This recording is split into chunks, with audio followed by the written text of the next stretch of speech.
Hello, welcome to your podcast with Universal Sound Academy. This word has two pronunciation. Close, close, when near, not far. For example, drop the books on the table close to the window. Drop the books on the table close to the window. The second pronunciation of this word is close, close, close. To shut, to shut. A street name with only one way in or out. Close means to shut, or a street named with only one way in or out.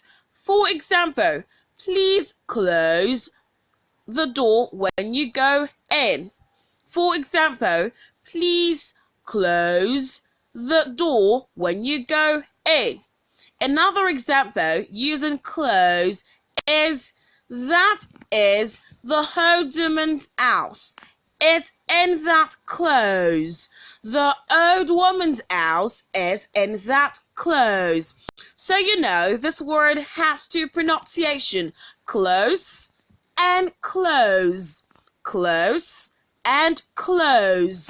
Close and close. You can drop your questions in the comment section below. Bye-bye.